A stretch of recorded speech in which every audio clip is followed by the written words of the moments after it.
መጽሐፍን ገልጠ ለሰዓታት እያነበብክ ነው። ሁሉንም መስመር በሃይላይተር እያሰመርክ ነው። ፈተና ሊደርስ ጥቂት ቀናት ሲቀሩት ሌሊቱን ሙሉ ቁጭ ብለህ ለማጥናት እየሞከርክ ነው። እንደዚህ የምታጠና ከሆነ አእምሮህን በገዛ እጅ ያደከምከው ነው። አዎ በትክክል ሰምተሃል። ብዙዎቻችን የምንጠቀማቸው የጥናት ስልቶች ውጤታማ እንዳንሆን ብቻ ሳይሆን አእምሮአችን መረጃዎችን እንዲረሳና እንዲሰለች ያደርጉታል። ዛሬ በዚህ ቪዲዮ ሳይንስ የሚቃወማቸውንና ውጤታችሁን ገደል የሚከቱ 10 የጥናት ስህተቶችን እናያለን። መጨረሻ ላይ የሚነግር ስህተት ደግሞ ብዙ ተማሪዎች የሚቸገሩበት ነው። ዝግጁ ነህ? አንደኛው ስህተት ደጋግሞ ማንበብ።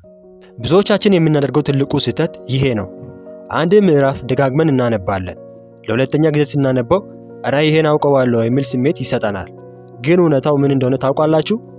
ያ ያወቅከው የመሰለ ስሜት ፋሚሊያሪቲ ይባላል እንጂ ለርኒንግ አይባልም። አእምሮህ ቃላቶቹን ስላያቸው ብቻ ለምዷቸዋል፣ ግን በደንብ አልተረዳቸውም። ለምሳሌ እስቲ አስበው፣ አንድን ፊልም 5 ጊዜ ብታየው ታሪኩን ታውቀዋለህ፣ ግን እስቲ ሁሉንም በቃል በለው ብትባል አትችልም። ጥናትም እንደዚሁ ነው። መፍትሄው አክቲቭ ሪኮል ተጠቀም። አንድን ገጽ ካነበብክ በኋላ መጽሐፉን ዝጋው። ከዚያም ምን አነበብኩ ብለህ ራስህን ጠይቅ።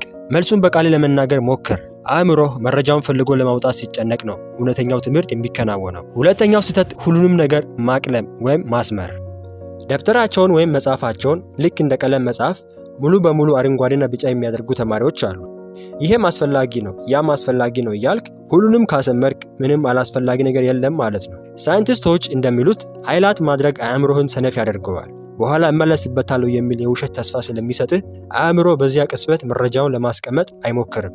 ለዚህ መፍትሄው መጀመሪያ አንብብ፣ ከዛም በጣም ዋና የሆኑትን ነጥቦች ብቻ መርጠ አስምር። ከዛም በገጹ ዳርቻ ላይ በራስህ ቋንቋ አጭር ማስታወሻ ጻፍ። ይሄ ማለት እንዲህ ማለት ነው ብለህ ለራስህ አስረዳ። ሶስተኛው ስህተት የመጨረሻ ሰዓት ጥናት። ነገ ፈተና ነው፣ ዛሬ ሌሊቱን ሙሉ አድሬ መጨረስ አለብኝ። ይህ የብዙ ተማሪዎች ህይወት ነው። ግን አንድ መርሳት የሌለብህ እውነት አለ። አእምሮህ ልክ እንደ ጡንቻ ነው። በአንድ ቀን ውስጥ ጂም ውለህ ትልቅ ጡንቻ ማውጣት አትችልም። ሳይንስ the forgetting curve ይለዋል። በአንድ ቀን ያጠናኸውን ነገር በ24 ሰዓት ውስጥ 80% ትረሳዋለህ። መፍትሄው ስፔስ ሪፒቲሽን። ዛሬ ያጠናኸውን ነገር ከ2 ቀን በኋላ ድገሙ፣ ከዚያ ከ1 ሳምንት በኋላ። በጥናቶች መካከል ክፍተት ሲሰጥ አእምሮህ መረጃውን በቋምነት ያከማቻል። አራተኛው ስህተት በአንድ ጊዜ ብዙ ነገር መስራት።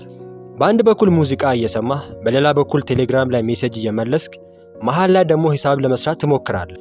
አእምሮህ በአንድ ጊዜ በሁለት ከባድ ነገሮች ላይ ማተኮር አይችልም። ትኩረት ሲከፋፈል አቴንሽን ሬዚዲዩ የተባለ ነገር ይፈጠራል። ከስልክ ወደ መጽሐፍ ስትመለስ አእምሮህ ሙሉ በሙሉ ጥናቱ ላይ ለማረፍ እስከ 20 ደቂቃ ይፈጅበታል። መፍትሄው ዲፕ ፎከስ። ስልክህን ሌላ ክፍል አድርገው፣ ኢንተርኔት አጥፋ፣ ለ60 ደቂቃ ብቻ ምንም ሳይረብሽ አጥና፣ ልዩነቱን ታየዋለህ። አምስተኛው ስህተት እንቅልፍ መቀነስ።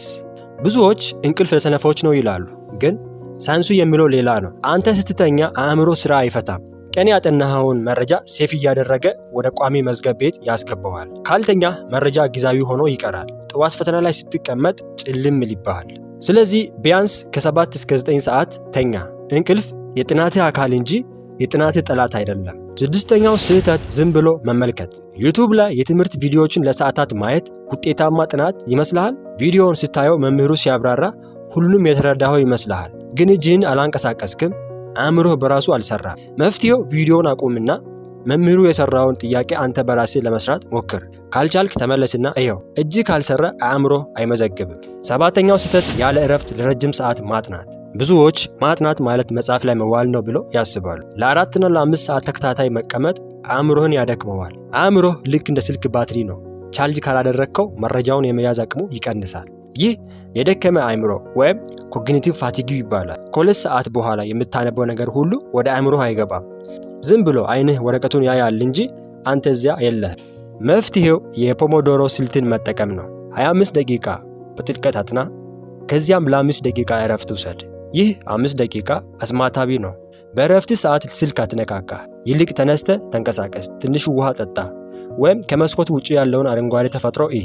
ይህ አእምሮን ሪሴት ያደርገዋል። አእምሮ ሲያርፍ በቀጣዩ 25 ደቂቃ የምታጠናው ነገር ከመጀመሪያው በበለጠ ፍጥነት ይገባሃል። 8ኛው ስህተት ሁል ጊዜ በአንድ ቦታ ብቻ ማጥናት። አእምሮህ እጅግ በጣም አስተዋይ ነው። አንድን ነገር ስታጠና አእምሮህ በዙሪያህ ያለውን ሁኔታ ጭምር ነው የሚያስታውሰው። ሁል ጊዜ አልጋ ላይ ወይም ሁል ጊዜ ላይብረሪ ውስጥ የምታጠና ከሆነ አእምሮህ መረጃውን ከዛ ቦታ ጋር ያያይዘዋል። ችግሩ የሚፈጠረው ፈተና ክፍል ስትሄድ ነው። አካባቢው ከለመድከው ቦታ ስለሚለይ አእምሮህ መረጃውን ለማግኘት ይቸገራል። መፍትሄው ቦታ ቀያይር።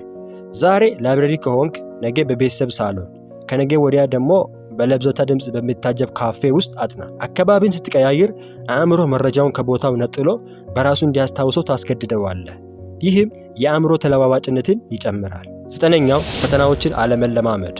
ብዙ ተማሪዎች ሁሉንም ምዕራፍ አንብቤ ከጨረስኩ በኋላ ነው የፈተና ጥያቄ የሚሰራው ይላሉ። ይሄ ትልቅ ስህተት ነው። ንባብ መረጃን ወደ ውስጥ ማስገባት ነው። ፈተና መስራት ደግሞ መረጃውን ከውስጥ ማውጣት ነው። እውነተኛው ትምህርት የሚከናወነው መረጃውን በምትፈልግበት ጊዜ ነው። ለዚህ የሚሆን መፍትሄ ደግሞ ያለፉ ዓመታት የፈተና ወረቀቶችን ወይም ከምዕራፉ በስተመጨረሻ ያሉትን ጥያቄዎች ለአንተ ምርጥ ጓደኞች ናቸው። መጽሐፉን ከማንበብ በፊት ጥያቄዎቹን ተመልከታቸው። ምን አይነት ጥያቄ ነው የሚጠየቀው ብለህ ስታስብ አእምሮ መልሱን ለማግኘት በንቃት ይከታተላል። ስህተት ስትሰራ አትዘን፣ በስህተት ነው የምትማረው። ምክንያቱም እያንዳንዱ ስህተት በፈተና ቀን እንዳይደገም የሚደረግ ጥንቃቄ ነው። 10ኛና የመጨረሻው ስህተት ሌላ ሰው አለማስረዳት ነው።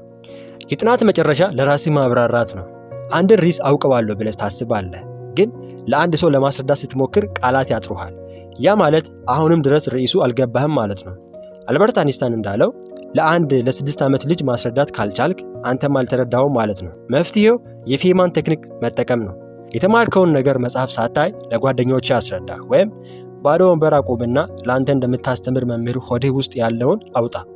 የት ቦታ ላይ እንደምትሳሳት ታውቃል። እዛ ጋ ነው አእምሮ ክፍተት ያለው። ያን ክፍተት ተመልሰ አንብብና አርሙ። በዚያ መንገድ ስታጠና መረጃው ከአእምሮ አይጠፋም፣ ምክንያቱም አሁን የራስህ አድርገኸዋልን። እነዚህን 10ን ስህተቶች ካስተካከልክ ካንተ በላይ ጎበዝ ተማሪ የለም።